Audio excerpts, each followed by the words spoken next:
c'est une secousse. Une de celles qui ne font pas trembler les filets, mais les fondations. Une information lourde, sensible, qui surgit au pire moment possible, alors que tous les regards étaient tournés vers le Maroc, vers une Coupe d'Afrique des Nations qui s'annonce brûlante. Nous sommes le 6 décembre 2025 et cette date pourrait, je dis bien, pourrait devenir un point de bascule administratif majeur pour deux géants du football africain. Pas dans un stade, hein, pas après une frappe ratée ou un carton rouge, mais loin des pelouses, au siège de la FIFA à Zurich. Il y a quelques heures à peine, Channel Télévision, média nigérian reconnu pour son sérieux, révèle l'information. La Fédération nigériane de football a officiellement saisi la FIFA. Objet de la saisine, demander l'ouverture d'un examen sur l'éligibilité de certains joueurs de la République démocratique du Congo lors des matchs de qualification pour la Coupe du Monde 2026. Posons immédiatement le cadre, parce que c'est essentiel. Il ne s'agit pas d'une sanction, il ne s'agit pas d'une disqualification, il ne s'agit pas d'un verdict.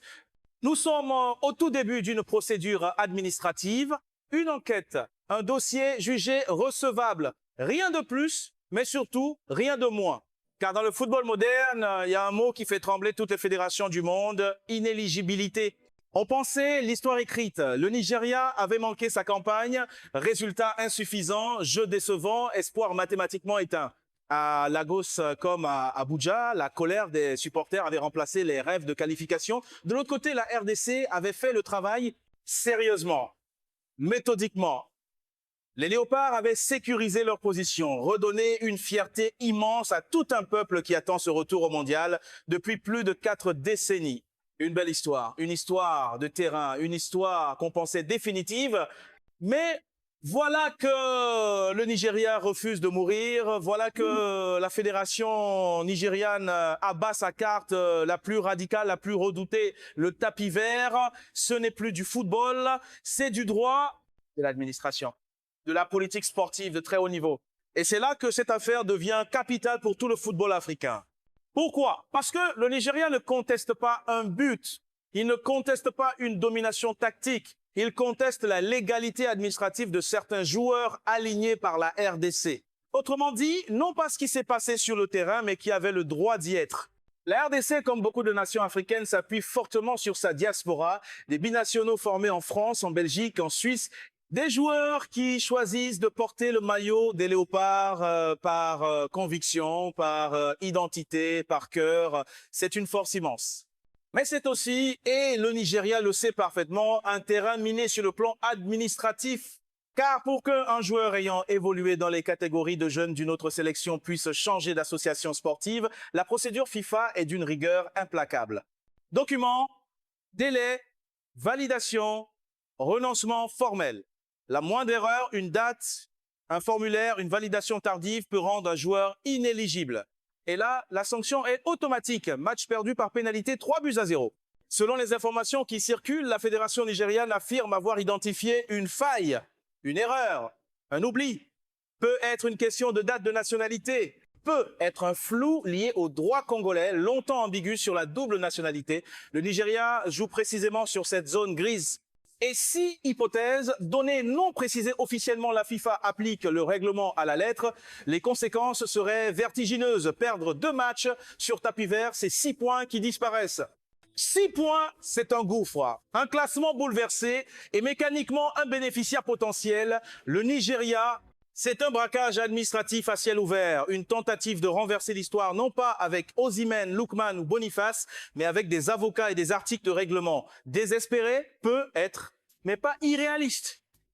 La FIFA ne plaisante jamais avec ses règles disciplinaires. Et au-delà du droit, il y a l'impact humain, psychologique, moral. Cette bombe est lâchée à 5 jours de la CAN. Comment les joueurs congolais peuvent-ils se concentrer quand une épée de Damoclès plane au-dessus de leur tête? Comment un capitaine peut-il parler de combat et de drapeau quand ce même drapeau risque d'être sali par une décision prise à des milliers de kilomètres?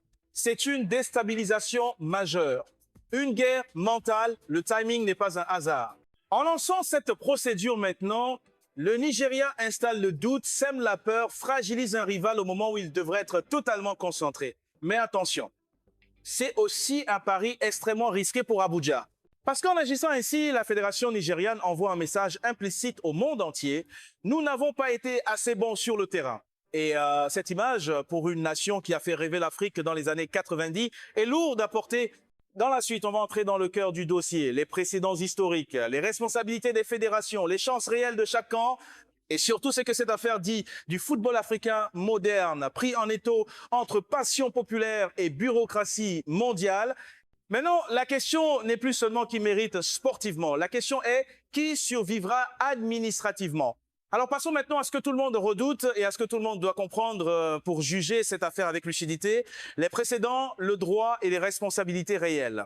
Parce que non, ce dossier n'est ni inédit ni improvisé. Il s'inscrit dans une histoire très précise du football mondial. Quand le Nigeria parle d'inéligibilité, il sait exactement où il met les pieds. Ce n'est pas une menace vague, c'est une arme déjà utilisée ailleurs. L'exemple le plus parlant reste celui de Nelson Cabrera avec la Bolivie, un joueur naturalisé, aligné quelques minutes à peine dans 2 matchs. Personne ne s'en était offusqué sur le moment. Mais administrativement, le dossier n'était pas verrouillé. Résultat, enquête ouverte, match perdu 3-0 sur tapis vert, classement bouleversé et une qualification mondiale indirectement modifiée. Tout ça pour quelques minutes de jeu et un dossier mal ficelé. Ce précédent est fondamental parce qu'il montre une chose. La FIFA n'évalue pas l'intention, elle évalue la conformité. Tu peux être de bonne foi, tu peux penser avoir respecté la procédure. Si un document n'est pas validé au moment exact où le joueur foule la pelouse, le règlement ne laisse aucune marge émotionnelle. C'est là que la pression se déplace. Elle ne pèse plus seulement sur les joueurs, mais sur les dirigeants, sur les secrétariats généraux, sur les juristes, sur ceux qui signent, tamponnent, transmettent. À ce niveau-là, une fédération ne peut plus se réfugier derrière l'excuse de la complexité. Gérer des binationaux, aujourd'hui, fait partie intégrante du métier. Et si, encore une fois, si les accusations nigérianes reposent sur des éléments solides, la responsabilité de la fédération congolaise serait immense, pas sportive, administrative, une faute professionnelle pure. Aligner un joueur sans être absolument certain à 1000% que son changement d'association est validé par la commission compétente, c'est jouer avec le feu. Et dans ce type d'incendie, ce sont toujours les joueurs et les supporters qui brûlent en premier. Mais attention à ne pas tomber dans le raccourci facile.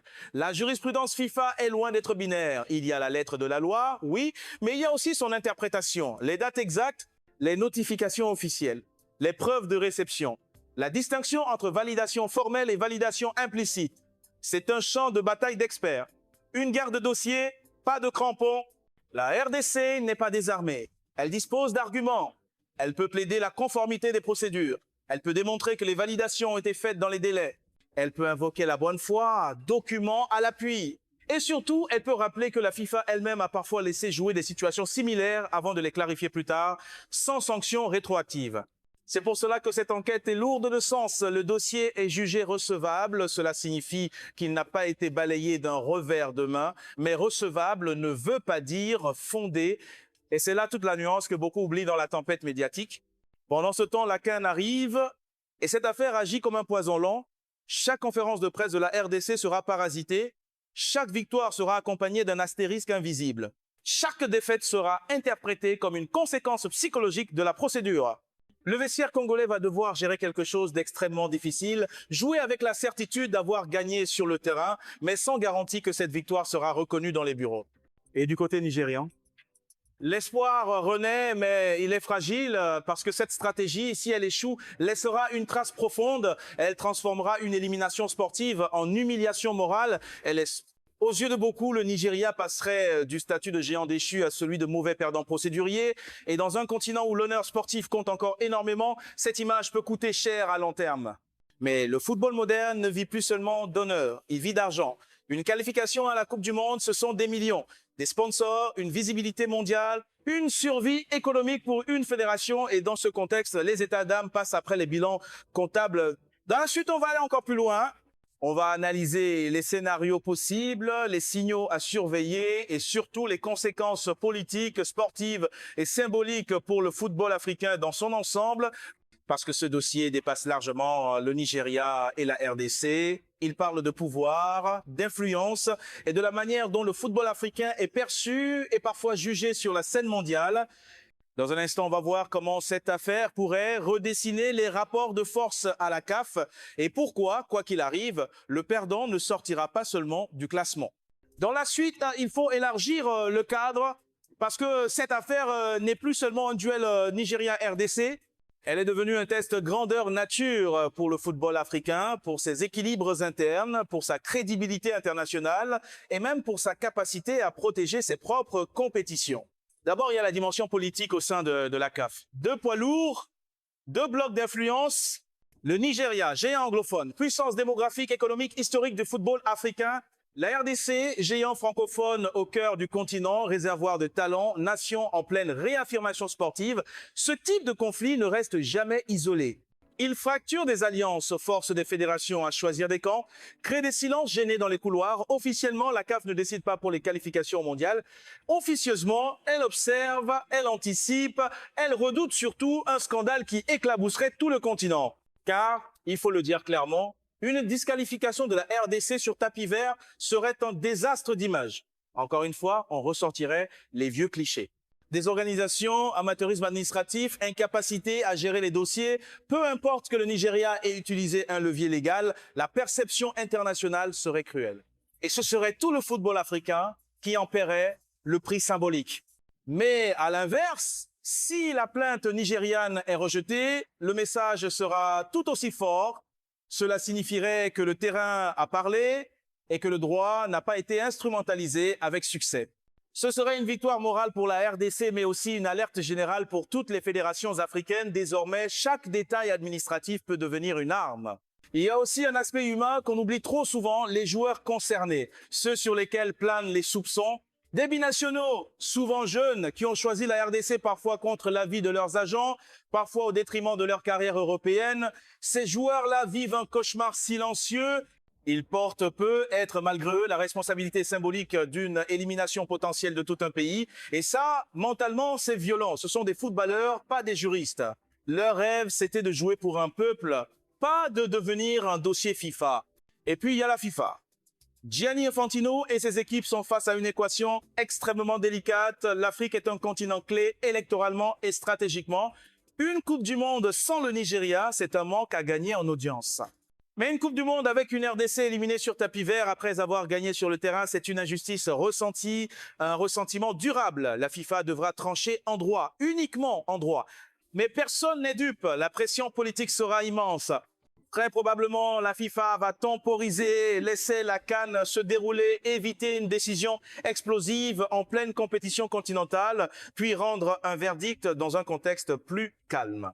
Mais le mal est déjà fait, le doute est installé et dans le football de haut niveau, le doute est parfois plus destructeur qu'une défaite. Cette affaire révèle aussi une vérité dérangeante. Le football moderne est devenu une science administrative. Gérer une sélection nationale aujourd'hui, ce n'est plus seulement choisir les meilleurs joueurs. C'est maîtriser le droit de la nationalité, les règlements FIFA, les délais, les commissions. Certaines fédérations africaines n'ont pas encore les structures juridiques pour rivaliser avec celles qui ont anticipé cette mutation. Et le Nigeria, avec ses moyens et son influence, a peut être simplement jouer une partie que d'autres n'avaient pas préparée. Alors, que va-t-il se passer concrètement dans les prochains jours? Il faudra surveiller chaque communiqué officiel de la Fédération congolaise, le ton, les mots choisis, le degré de fermeté. Il faudra voir si la CAF tente une médiation en coulisses pour éviter une escalade. Et surtout, il faudra observer les premiers matchs de la CAN, le langage corporel des joueurs, leur concentration, leur nervosité. Parce que si cette affaire a déjà gagné une première bataille, c'est celle des têtes. Et au fond, il y a cette question qui divise tout le monde des rues de Lagos à celle de Kinshasa. Est-ce que le football doit se gagner uniquement avec les pieds ou aussi avec les règlements? Les puristes diront, le terrain a parlé. Les légalistes répondront, les règles sont les mêmes pour tous. Le Nigeria se place du côté de la loi, la RDC du côté de la justice sportive. Et entre les deux, il n'y a pas de solution propre. Il y aura un qualifié et un humilié. En attendant, rappelons une chose essentielle. Tant que la FIFA n'a pas tranché, la RDC est présumée conforme. Le classement actuel est valable. La qualification tient. Mais la boîte de Pandore est ouverte. Et dans ce genre d'histoire, il n'y a jamais de vainqueur magnifique. Il y a juste une vérité du terrain et une vérité des bureaux. Et parfois, dans le football de 2025, ce sont les bureaux qui ont le dernier mot. Alors maintenant, allons jusqu'au bout, parce qu'une affaire comme celle-ci ne se termine jamais par un simple communiqué. Elle laisse des traces, elle impose des leçons. Et elle oblige chacun dirigeant, joueur, supporter à regarder le football africain tel qu'il est devenu, pas tel qu'on aimerait qu'il soit. Commençons par les scénarios possibles, sans fantasme, sans certitude.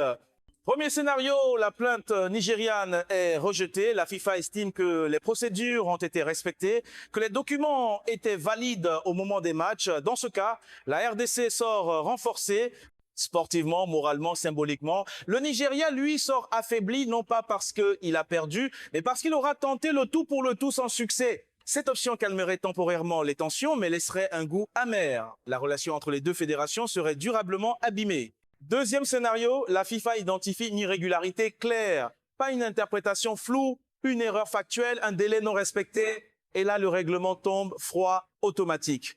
Match perdu sur tapis vert, classement modifié, qualification redessinée. Ce serait un séisme, pas seulement pour la RDC, mais pour toute l'Afrique. Parce que le message serait brutal. Peu importe ce que tu fais sur le terrain, une erreur administrative peut tout effacer. Troisième scénario, plus rare mais possible, une décision intermédiaire, une reconnaissance d'irrégularité mineure sans sanction sportive lourde, un rappel à l'ordre, une amende, une mise sous surveillance. Ce serait la solution politique, celle qui évite l'explosion totale. Mais elle serait contestée des deux côtés car dans ce genre d'affaires, personne ne sort jamais pleinement satisfait. Maintenant, comment savoir, dès les prochaines semaines, dans quelle direction on s'oriente? Il y a des signaux à surveiller. Le premier, c'est la communication officielle de la fédération congolaise. Si elle est calme, précise, juridique, c'est qu'elle est confiante. Si elle est agressive, émotionnelle, accusatrice, c'est souvent le signe d'une défense sous pression. Le deuxième, c'est le silence ou non de la FIFA. Plus le silence dure, plus le dossier est complexe. Une décision rapide signifie généralement un cas clair. Une décision lente indique des zones grises. Le troisième signal, c'est la posture du Nigeria. S'il multiplie les sorties médiatiques, c'est qu'il cherche à influencer l'opinion. S'il se tait, c'est qu'il laisse les avocats travailler. Et ça, c'est rarement anodin. Mais au-delà du verdict, cette affaire doit nous apprendre quelque chose de fondamental. Le football africain ne peut plus se permettre l'approximation administrative. Plus jamais. L'époque où l'on gagnait malgré les papiers est révolue. Chaque fédération doit comprendre que le football moderne est aussi un combat juridique permanent, pas pour tricher, pour se protéger. Et pour nous, supporters, il y a aussi une responsabilité. Ne pas tomber dans la haine, ne pas transformer un conflit administratif en guerre entre peuples. Le Nigeria n'est pas un ennemi. La RDC n'est pas une victime éternelle. Ce sont deux nations qui défendent leurs intérêts dans un système impitoyable. Le football n'est pas juste un jeu, c'est une industrie. Et dans cette industrie, le rêve des uns peut s'effondrer sur un tampon manquant chez les autres.